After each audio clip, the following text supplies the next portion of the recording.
Hi everyone, I am JULKA. Today's topic is continuity. In part 1, we'll talk about what we mean by a continuous function. A function is said to be continuous at a particular point when left-hand limit equals to right-hand limit equals to value of function at that point. This implies when we draw the graph of the function, there is no break in the graph. Example 1. A function is defined as fx equals to 2 plus 3x when x is less than 1 and 3 plus 2x when x is greater than equals to 1. Show that function is continuous at x equals to 1. First we take left-hand limit. Left-hand limit is limit x tends to 1 negative. 1 negative means we take function which is less than 1. The function is 2 plus 3x. Now put x equals to 1 minus h. X tends to 1, so h tends to 0. So now limit is h tends to 0. Replace x by 1 minus h.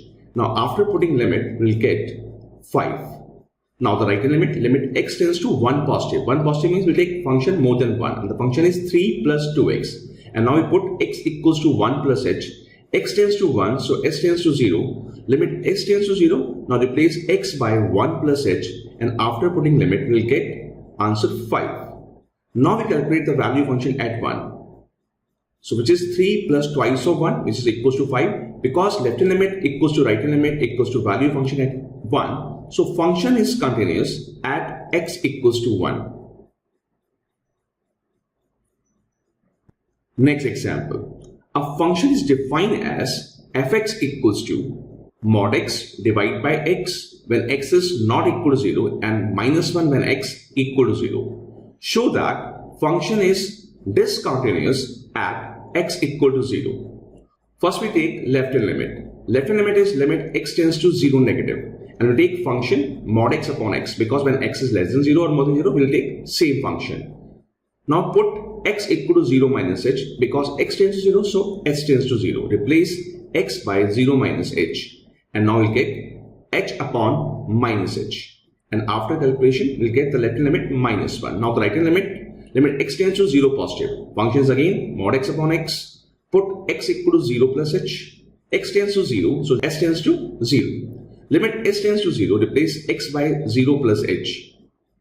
And now after putting limit, we'll get 1. Because left hand limit is not equals to right hand limit. So limit does not exist at x equals to 0. Thus function is discontinuous at x equal to 0. Next example. Test the continuity of function greatest integer x at x equals to 3. First we calculate left hand limit. Left hand limit is x tends to 3 negative and the function is greatest integer x. Here we put x equal to 3 minus h because x tends to 3, so h tends to 0. So on the limit h tends to 0, replace x by 3 minus h. And now the value of 3 minus h in the greater integer is 2. Now we calculate right hand limit. Limit x tends to 3 positive. Now put here x equal to 3 plus h. X tends to 3, so h tends to 0. In greatest integer 3 plus h value is 3.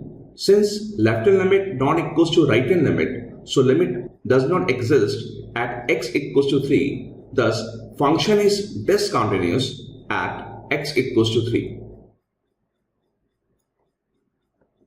Last example.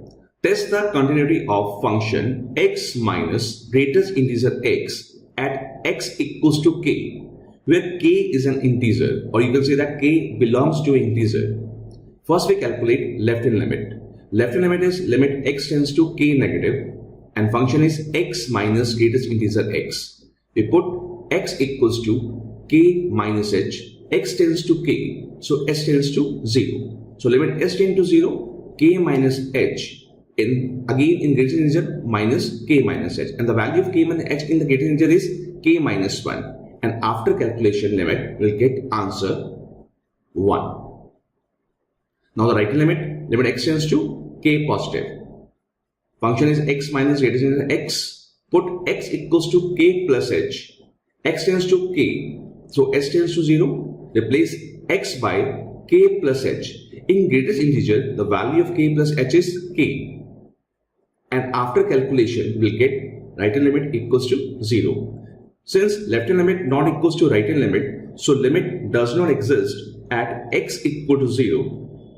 Thus, function is discontinuous at x equals to k, where k belongs to integer.